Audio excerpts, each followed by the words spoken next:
Of the Crescent Moon Bear on Forgiveness with Dr. Clarissa Pinkole Este. Thank you.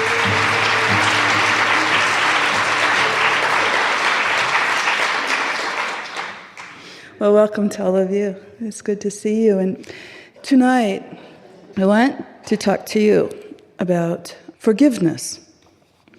And in order to talk about forgiveness, we have to talk about something even more difficult, which is hatred. Forgiveness is not an issue unless you hate. Eh? Isn't that right? Forgiveness is not an issue if you are filled with love or perspective, if you're filled with attitude that has the ability to look at things from an aerial point of view. But it does become difficult when you're filled with something less than that. And of course, as you know, it's a struggling ground for most humans. To move from feeling grudges, feeling so hurt that they calcify in the hurt and become bitter, and between that and moving toward not weakness, but an enduring grace, a feeling of wanting to soften what has gone wrong in the situation, to understand it in a new way and to gain a new perspective. Hatred can never be changed unless the perspective is changed. I'd like to give you 4 words that I think are very important. When I wrote about rage and forgiveness in Women Who Run with the Wolves, I felt that I was going to save the work about reconciliation for the next book. That it was such a huge subject that I wanted to talk about the difficulty with forgiveness and the necessity for it, and some of the ways one could change their perspective so that they could begin to make a reconciliation. And as I thought about all the people who I'd seen in my life, clinically and otherwise, friends, relatives, and as I thought about my own life, and the life of my family, my mother and father, my brothers and sisters, my aunts, my uncles, I tried to think of what were the qualities that would most benefit not becoming a weakling and not becoming an avenger, but calling for a reckoning, which means an accounting, and being able to move from that accounting to something else. And these are the 4 aspects that I felt stood out the most on the way from anger and hurt and even rage, transforming into forgiveness. The first stage would be to forego. And I want to talk about what these words mean. Forego is from a German word, vergehen or verfehlen.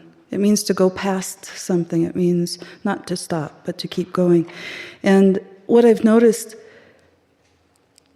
with almost all people who are hurt in one way or another, who have been wounded, or you might say lots of times beyond anything they ever did, they just happened to be standing there at that moment, either in the family or on the street corner or in the job, and they were slashed without provocation.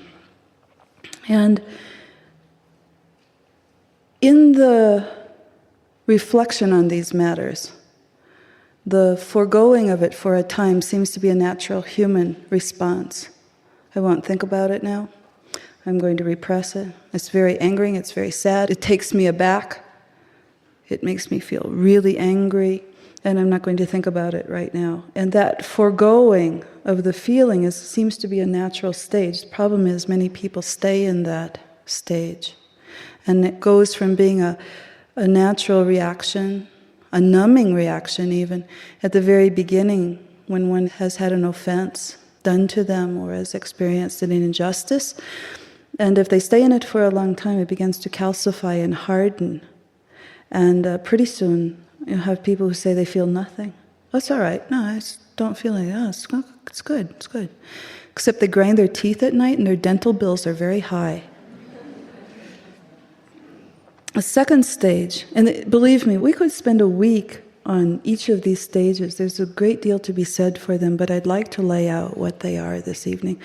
The second one is forbearing. Now, forbearing comes from a word forberen, which actually means to have patience. And in its original form, it meant to abstain from punishing. In order, one would presume, to understand what the situation is. So not to punish, but to begin to look clearly and to see, if one could, almost as though one stands outside oneself. All of these move a person toward forgiveness. There may be a great deal of discussion at that point in time about who did what to whom, and it could be a he said, she said, or it could be a clear-cut case, one person aggressing upon another, or several aggressing upon several others, in a way that had no discussion attached to it, has no accounting attached to it, and as a result remains a very sore point. This forgetting, this third stage, to forget, comes from a word that actually means to refuse to dwell. This is very important. It doesn't mean to forget the act that was done or the mistake that was made. There are a lot of reasons one would be in a position to forgive or to ask for forgiveness. It means to not dwell on what happened, but to begin to think about, talk about, feel about all the circumstances surrounding it, the emotional, emotive circumstances, the cognitive circumstances, the physical circumstances, the time, the era, the place, the age, all the things that are involved in people making a sudden move against someone else at a certain period in time. And so that in its root word means to not grasp. In other words, not to hold on to that one thing. There is a way that a person can feel all the feelings they need to feel without, you might say, scarifying themselves into the wound. As the wound begins to heal, it should be allowed to heal and not constantly be reopened. And so not dwelling means that. And it doesn't mean that everything's just hunky-dory and you can go on and kiss and make up. And it doesn't mean that. It means, however, that you will not dwell on the actual moment of injury itself more than is necessary to heal. And the fourth stage is actually the beginning of forgiveness. All these other things are getting ready to forgive. And forgive comes from the word "forseafan," which means to grant or to give, to not harbor resentment. That's what forgive means, to not harbor resentment. To forgive is a goal. It's not as simple as just saying, oh yes, I forgive everyone, everything is good.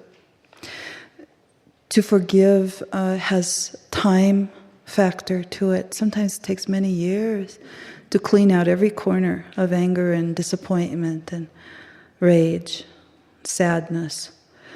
But the process itself is more than worthy, because as long as forgiveness does not take place, there is a part of the psyche that is involved with the pressure of not having forgiven, and it's like a house in which a whole room is taken up with anger or rage or sadness that is never cleared out. So you might say in one sense that forgiveness is a kind of psychic hygiene. On the other hand, it's not a good enough term. It's not a good enough way of saying it, because it's actually very much a descent. Now, if you think just for a minute, and I can't imagine that there's a single person here who hasn't ever been hurt, and hurt deeply by another person. Injustice, I think, is the way that most of us are hurt, and most easily too. Because we happen to be there at that time, because we're not really free to leave in one way or another, because we're children, or because it's our job and we need our job, whatever it might be, because it's our marriage, because we have children we're trying to raise and we feel we have to deal with. If you think about it for a moment, I'd like to suggest just this to you. That the anger and the sadness, but particularly the anger that you may have felt in that circumstance,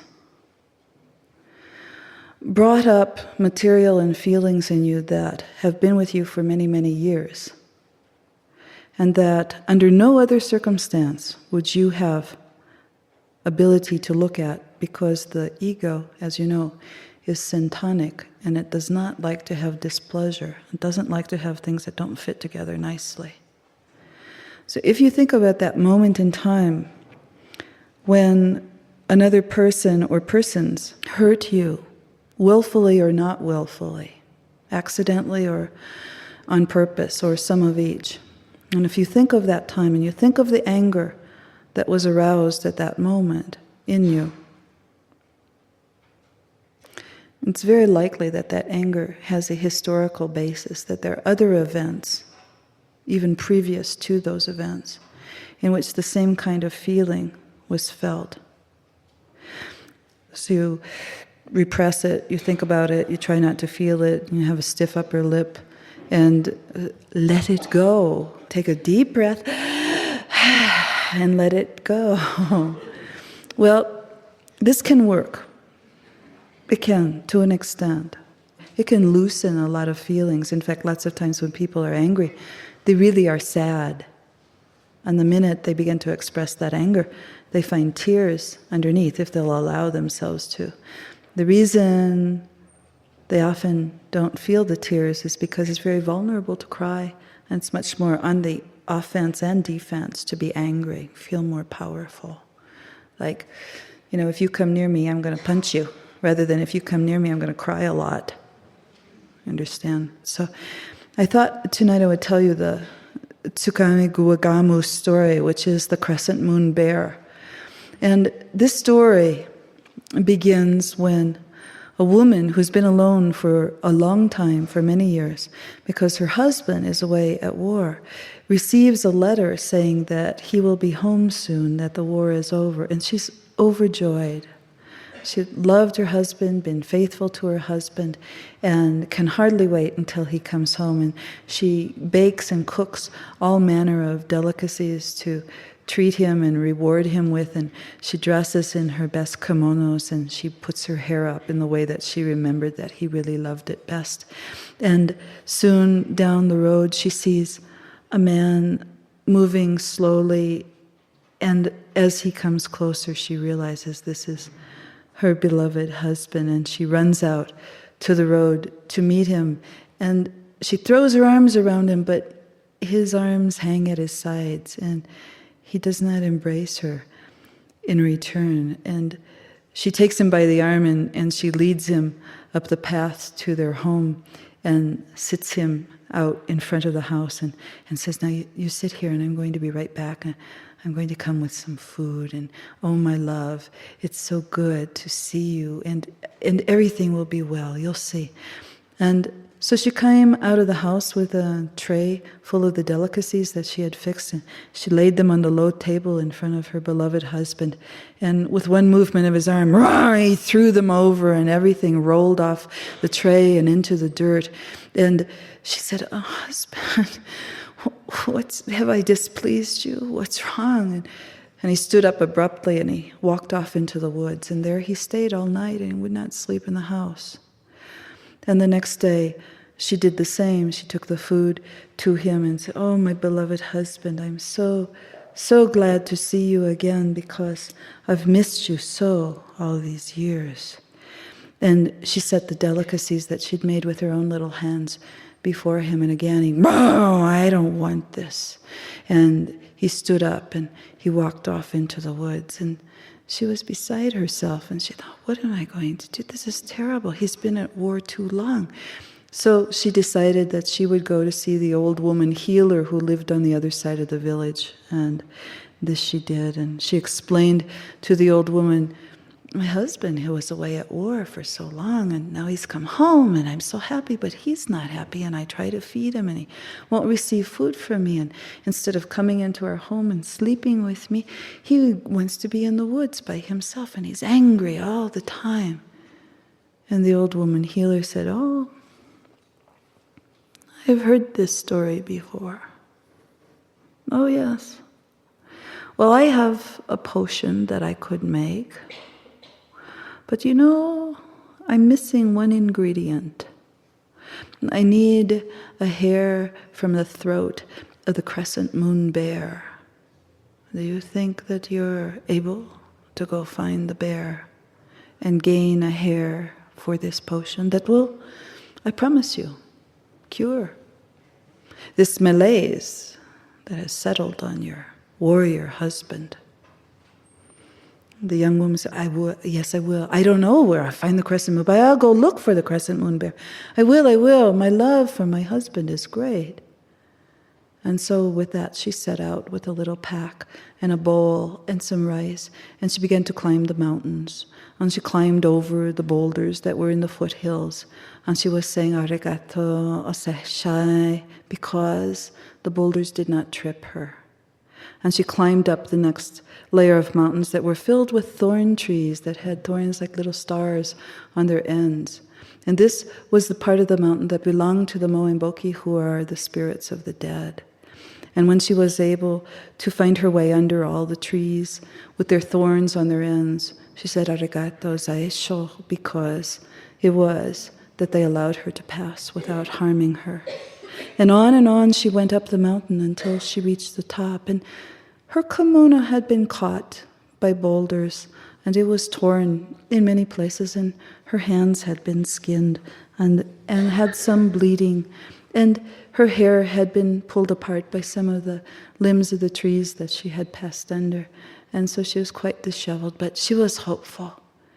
And she laid her camp, and somewhere off in the dusk of the evening, she heard a great roar off in the distance.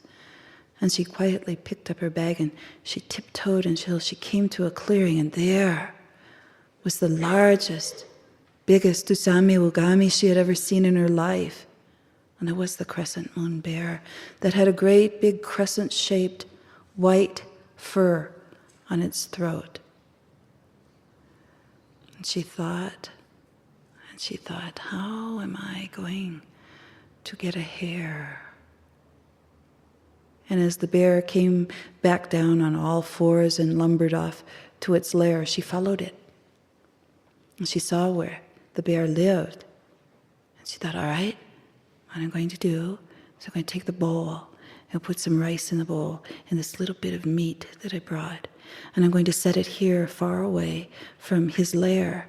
And then when he comes out, well, who knows?